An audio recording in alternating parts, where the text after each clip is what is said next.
morning and good night to anyone who's here. My name is Cabitha. If you do not know me, most people do not. That is okay. I wanted to talk today about something that I saw in the book community years ago. Someone made a post on TikTok about it, but I haven't really seen anyone talk about it outside of that. And I think to myself,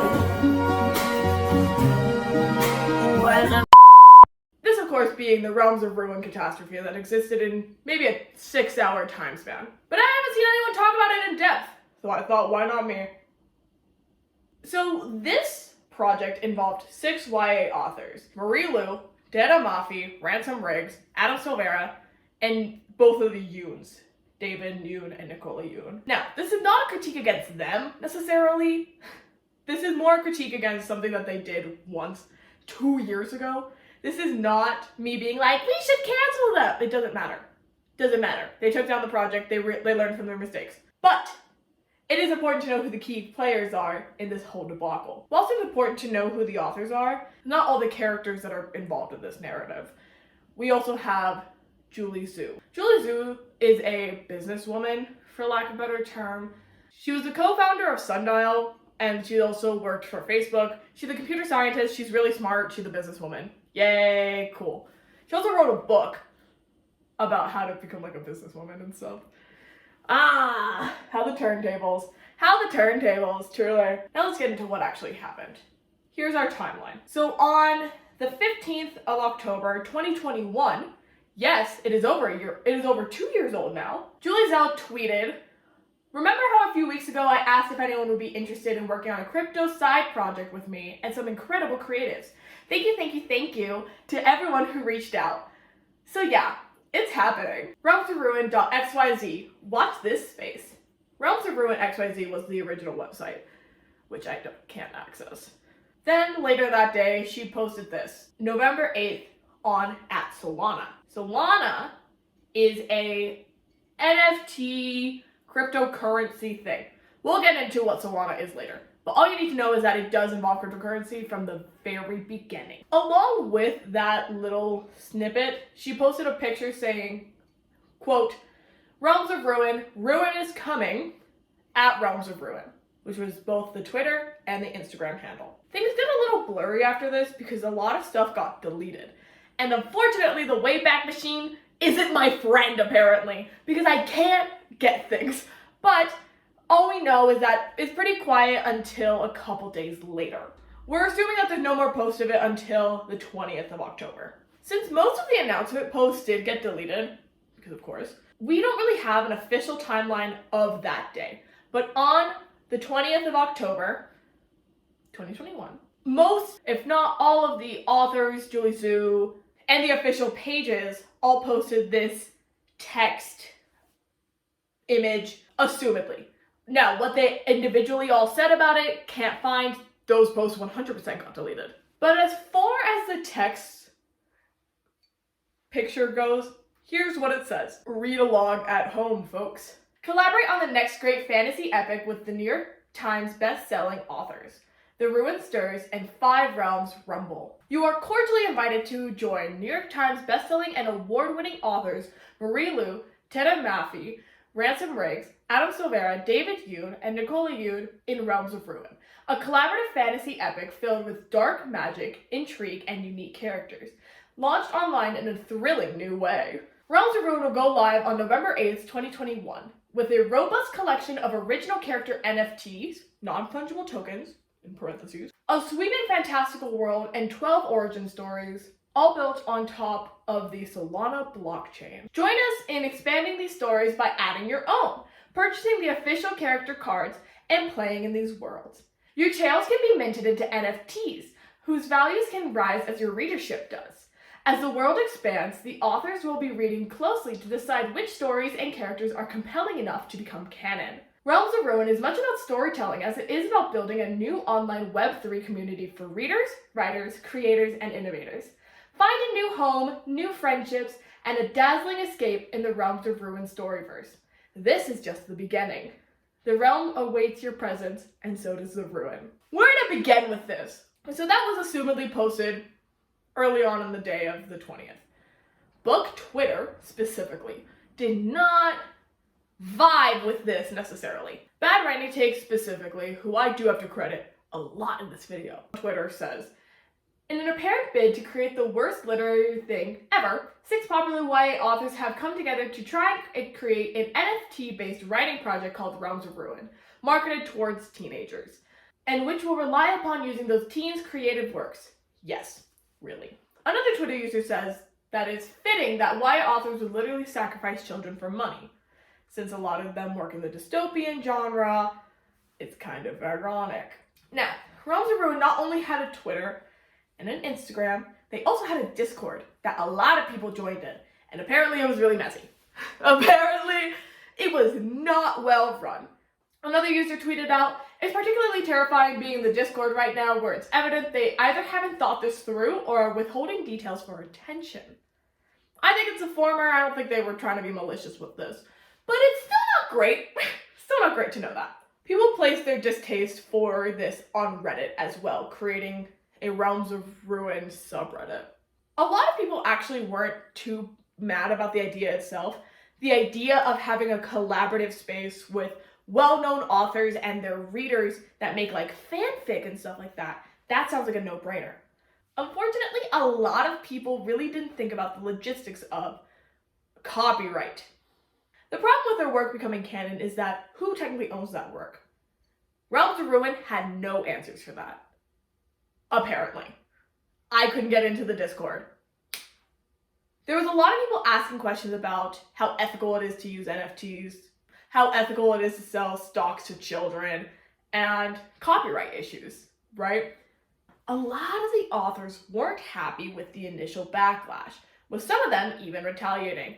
Main one being Marie Lu, right? She would respond to things that had little likes or no likes even to try and prove her point. But the problem is, while she's not wrong in some of them, she is down-punching. There was a tweet by someone that said, "The f***ing irony of dystopian authors taking part in NFT nonsense is laughable," right? Which Marie Lu responded, "It's eco-friendly FYI. All powered on the Solana blockchain. Please do your homework before spreading misinformation." This isn't even the bad one, I'm gonna be honest. Was responding to it really the best move for these authors? I don't think so. Especially when they're posing legitimate concerns, such as copyright and environmental issues.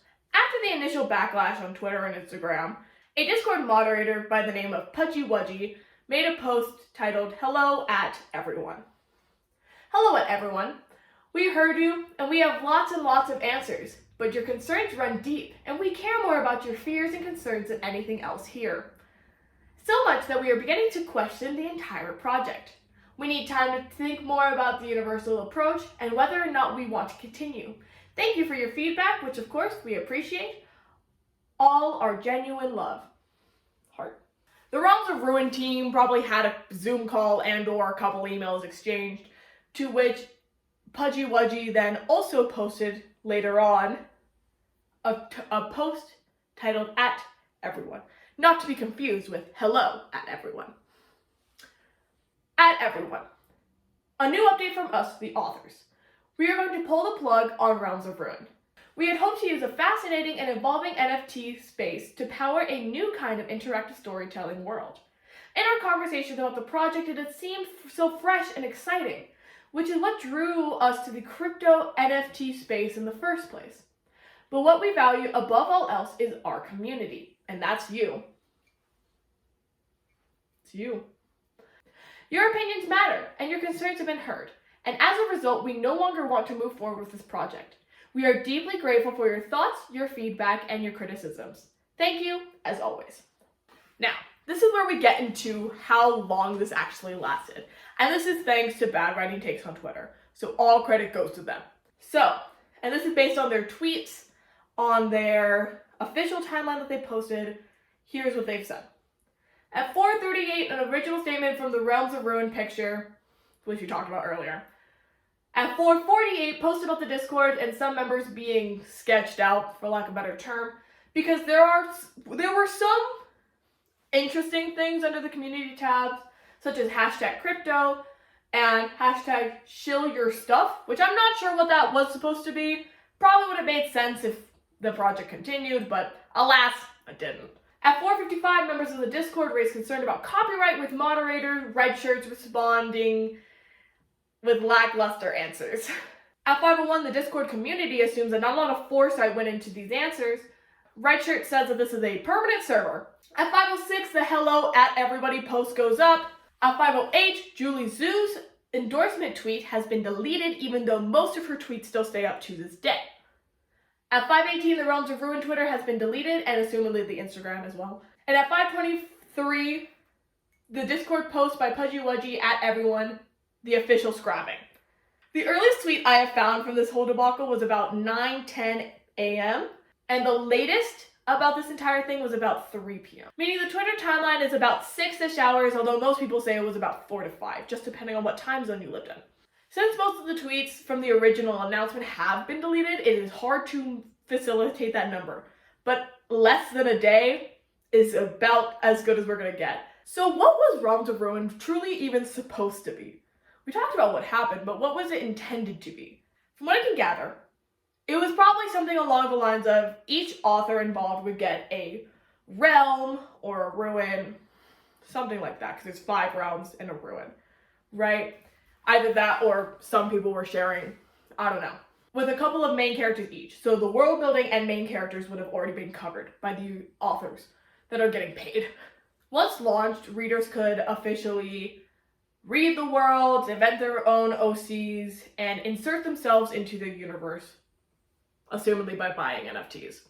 After that, on a certain date or after a certain amount of time, the authors would pick their most popular characters and insert them into that realm's canon. And from what I can gather, it was supposed to be a collaborative space. So it wasn't supposed to be one hand lifting more than the other. It was supposed to be so that people could also interact with their favorite authors and be able to be credited for their young work. There's a handful of issues here, though, that are not thoroughly thought through, such as who truly owns these characters and these stories, the ethics of selling NFTs, which is stocks, to your very young and impressionable audience, and NFTs in general. So now we have to get to a certain point in the video. What the is an NFT? We're talking so much about them. What does it mean? One of the definitions for NFT can be boiled down to a non-interchangeable unit of data stored on a blockchain that can be sold and traded. That doesn't mean anything to me because I don't really know anything about cryptocurrency, but essentially it's a one-of-a-kind trading card that's stored on a digital ledger called a blockchain. But here's the thing, if you traded a card, you would get something completely new in existence and it would be the only kind of that card. So for example, if I bought shiny Charizard, I'd have the only shiny Charizard in the entire world, right? But if I traded it for like Gyarados, I would have the only Gyarados in the entire world. Well, that person would now have the only shiny Charizard. And depending on how rare something is, they go up in value or go down in value. I touched on it a little earlier. A blockchain is just like a long receipt. So if I traded shiny Charizard for your Gyarados, that would be stored on the blockchain. But if I decided to back out and be like, actually I'm gonna keep my shiny Charizard, that would also be on the blockchain, right? It's holding not only transactions, but non-transactions as well. So there's multiple different types of cryptocurrency at this point, and quite earnestly, none of it matters anymore. But here's what you need to know. There are 2 main types of cryptocurrency currently: proof of work systems and proof of stake systems. Proof of work involves mining, and that's what Bitcoin uses. Mining is the one that can take up a lot of electricity. You can have mining farms, and that's the one that people are like, that's really bad for the environment. So some mining on Bitcoin can be up to about 91 terawatt hours of electricity, which, hey man, is more than all of Finland uses. So there are the concerns for the environment, right? Proof of work. The other one, proof of stake, tries to circumvent the environmental aspects of it, and instead has validators as opposed to mining. It's not much better, but it is slightly better, because you can't really have the same type of electricity use. According to Solana's website, which is a proof of stake system, one transaction uses less electricity than lighting an LED light bulb, but that's also according to their own website. But it is considerably better than what Bitcoin has been doing. Having a proof of stake system is much better than having a proof of work system. Bitcoin is a proof of work system, that's why a lot of people have problems with it. Solana, the app that they were going to be using, is a proof of stake system. So whilst the authors were technically right about which NFTs they were going to be using and which blockchains they were going to be using, that doesn't change the fact that you are selling them to minors. A lot of people read YA. YA is not a closed genre, but the majority of the genre is children. YA is mainly targeted at 12 to 18-year-olds. And whilst everyone can read it, that doesn't change the fact that the target demographic is children. And this makes sense for their writing, right? A lot of their characters are below 18 from all these authors, right? With the youngest being 15 in Marie Lu's book, Legend. Their most popular books, most of them are below the age of 18. So that just means that most of them would not be able to purchase an NFT without some form of adult helping them, whether it be signing off on it or giving them money to buy it. But you have to ask yourself why these kids are buying NFTs in the first place. Is it because they love the stock market? No, it's because they want to get noticed by their favorite authors. They want to have their creative work be validified by these New York Times selling authors. They mention it multiple times in that announcement post that these are New York Times best-selling authors. Having your work be seen, validated, and even included in a New York Times best-selling author's newest project. Can you imagine? Can you imagine the excitement that would build in someone that doesn't have their brain fully developed yet? Ethically, it's not the best thing to do. These authors are seen as role models that these kids can relate to or have stories that relate to them. The authors are attempting to exploit that audience of impressionable children, and that is an ethical issue.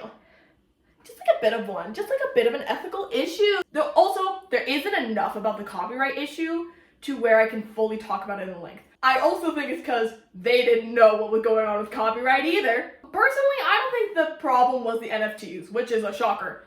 Usually it is. I think the problem is trying to sell stocks and sell cryptocurrency to your very young and impressionable fan base, which I don't think the main authors were really anticipating people to catch up on, because I don't think they caught on to it themselves. I think they assumed that their audience was a little older and or more responsible than that. Also, I think the idea of having a collaborative space is a good idea, but there's just so many pitfalls that come with it that no one really recognized when the project was being built. No one saw those pitfalls and thought, maybe we shouldn't do this. It took an insane amount, I'm going to be quite earnest, of backlash for it to get promoted and plugged in one day. And whilst I'm not the biggest fan of NFTs, The Guardian recently posted an article, and I believe the headline was something of, the vast majority of NFTs are now worthless.